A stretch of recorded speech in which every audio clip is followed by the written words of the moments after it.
எதுக்கா? உனக்கு புரியலையா ருத்ரா? என் வாழ்க்கையிலேயே முதல் முறையா நான் என்னுடைய முயற்சியில தோத்து போயிருக்கேன். என்னோட சக்தியை பலி கொடுத்துட்டேன். என்னுடைய கட்டுப்பாட்டையும் மீறி அந்த நாகராணி உயிர் பிழைச்சிட்டா. அவளை முழுசா என்னுடைய கட்டுப்பாட்டுல நான் கொண்டு வந்தாகணும். அதுக்காக இன்னும் பெரிய சக்தியை நான் அடைஞ்சே தீரணும்.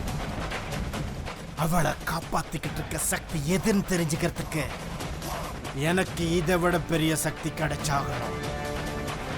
அப்படி ஆகணும்னா அந்த கால பைரவனோட அனுகிரகம் எனக்கு கிடைக்கணும்.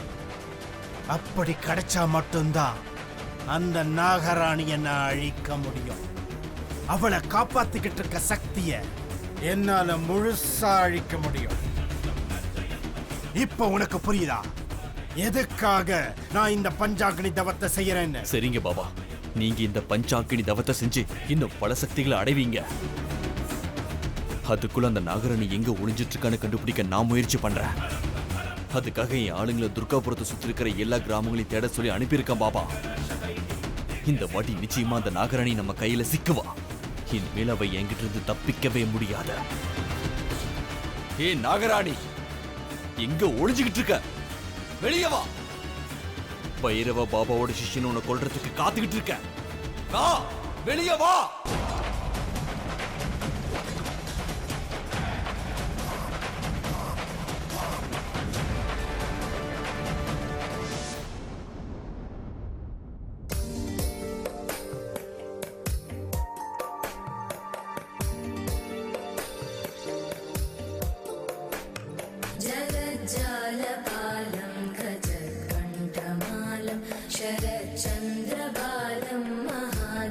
அமிர்தா,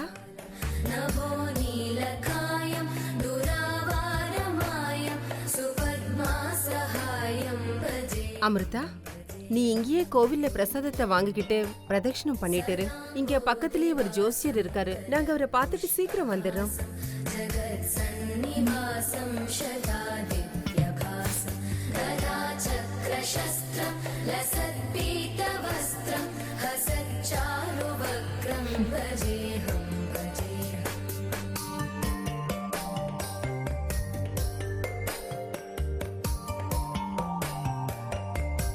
இந்தாமா, இந்தாப்பா. அர்ச்சகரே, என்ன ஆசீர்வாதம் பண்ணுங்க. என்னையும் பண்ணுங்க.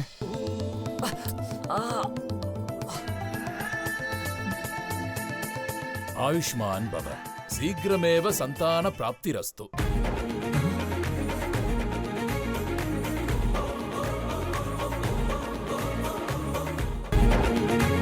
இந்தாப்பா.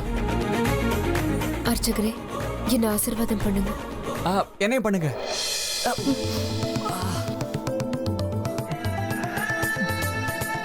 ஆயுஷ்மான் பவ, சீக்கிரமேவ சந்தான பிராப்திரஸ்து. பாத்தீங்களா அமிர்தா, அர்ச்சகர் நம்மள புருஷன் பொண்டாட்டி நினைச்சிட்டு குழந்தை பிறக்கணும்னு ஆசீர்வாதம் பண்ணிட்டாரு. அவர் சொன்ன மாதிரியே நமக்கு ஒரு டசன் குழந்தைங்களாவது பிறக்கணும். ஏன் சொல்லுங்க? அப்பதான் இந்தியன் கிரிக்கெட் டீமை உருவாக்க முடியும். அதுக்குதான். அர்ச்சகரே, எனக்கு இன்னும் கல்யாணம் ஆகல. மன்னிச்சிடுமா. 2 பேரும் சேர்ந்து காலில் விழுந்தீங்க இல்லையா, அதனாலதான் 2 பேரும் புருஷன் பொண்டாட்டிங்க நினைச்சிட்டமா. பரவாயில்ல, இன்னைக்கு கல்யாணம் ஆகலன்னா என்ன, இப்படியும் கல்யாணம் பண்ணிக்க போறவங்க தானே. ஆமா ஆமா, நாங்க 2 பேரும் கல்யாணம் பண்ணிக்க போறவங்க தான்.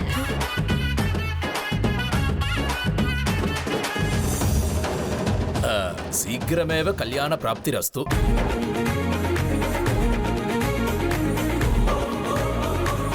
உங்க 2 பேரையும் பார்க்கும்போது ஒருத்தர் மேல ஒருத்தர் ரொம்ப அன்பு வச்சிருக்கா மாதிரி தெரிகிறது. ஆமா, ஆண்டவன் சன்னிதானத்துக்கு வந்திருக்கீங்க. எல்லாம் நல்லதே நடக்கும். சுபமஸ்து, சுபமஸ்து.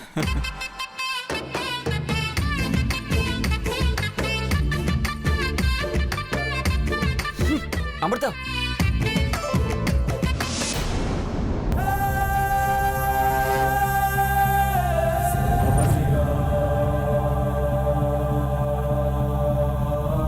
தம்பி ஒரு நிமிஷம் நில்லுப்பா. இங்க குருவி புறா சுடுறவங்களா இருக்காங்களாமே? ஓ, புறா வாங்க வந்திருக்கீங்களா? ஆமா. அப்படி போங்க, 2வது வீடு. அப்படியா?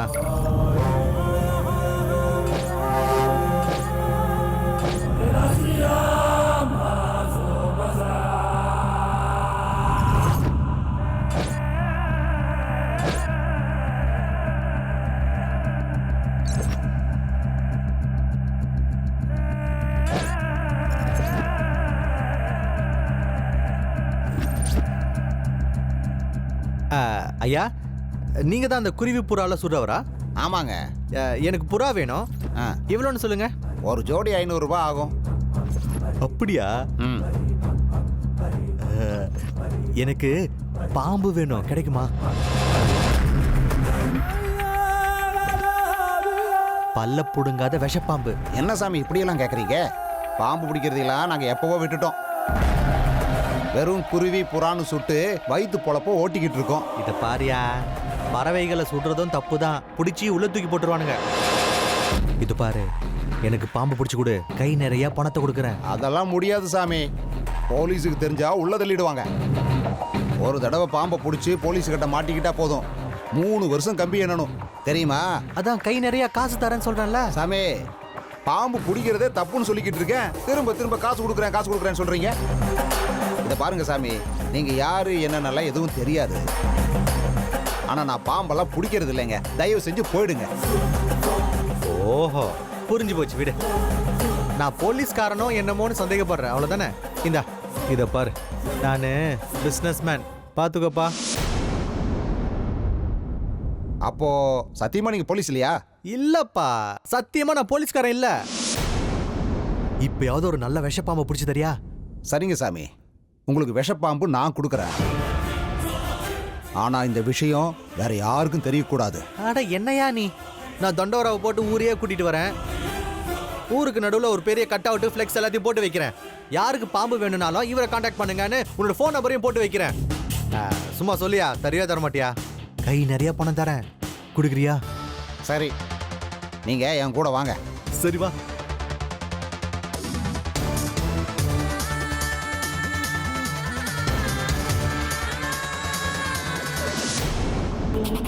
என்னங்க அமிர்தா, இப்படி பிடி உஷா மாதிரி ஓடிக்கிட்டே இருந்தா என்ன அர்த்தம்? இல்ல நானா புலிய சிங்கமா என்ன பார்த்து பயந்து ஓடுறதுக்கு? உங்ககிட்ட பேசணும்னு ஆசையா வந்திருக்கேன். நீங்க இப்படி பண்றது எனக்கு ரொம்ப கஷ்டமா இருக்குங்க. அமிர்தா நில்லுங்க, உங்ககிட்ட தாங்க பேசிட்டு இருக்கேன். இப்போ உங்க உடம்புக்கு எப்படி இருக்கு? அப்பா, ஒரு வழியா நான் ஆசைப்பட்டவே என்ன பார்த்துட்டா. கடவுளே, ரொம்ப தேங்க்ஸ். ஐயோ, மறுபடியும் ஓடுறாளே. Thanks cancel.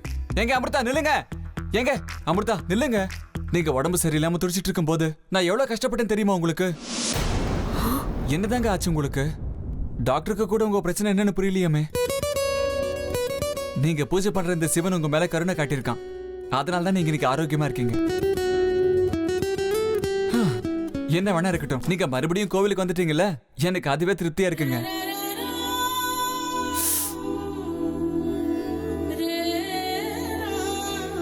உங்களை கெஞ்சி கேட்டுக்கிறேங்க, அப்படிலாம் பார்க்காதீங்க. உங்க கண்ணுக்கு என் ஹார்ட்டை பிளாஸ்ட் பண்ற கெப்பாசிட்டி இருக்கு. அது என்ன கண்ணா இல்ல அக்னி குண்டமா? அன்பா பார்க்கறதுக்கு தாங்க ஆண்டவன் கண்ணை கொடுத்துருக்கான். உங்க கண்ணை நான் எப்படி பார்த்தாலும் அதுல அன்பே தெரியல. என் எதையும் எப்படி வலிக்குது தெரியுமா? விருப்பப்பட்டவங்களுடைய வெறுப்பை தாங்கிக்கிற இதயத்தை தெய்வம் எல்லாருக்கும் கொடுக்கறது இல்லைங்க. நேத்து நீங்க உடம்பு சரியில்லாம துடிச்சுக்கிட்டு இருந்தப்போ நான் எப்படி துடிச்சு போயிட்டேன் தெரியுமா? நேத்து எனக்கு உடம்பு சரியில்லாம போச்சுன்னு உங்களுக்கு எப்படி தெரியும்? என்னங்க இப்படி கேக்குறீங்க? ஒண்ணுமே தெரியாத மாதிரி பேசுறீங்க. நீங்க வேணும்னு தானே என்ன கிண்டல் பண்றீங்க?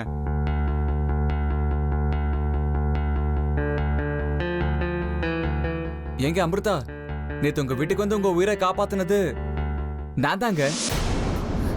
நீங்களா?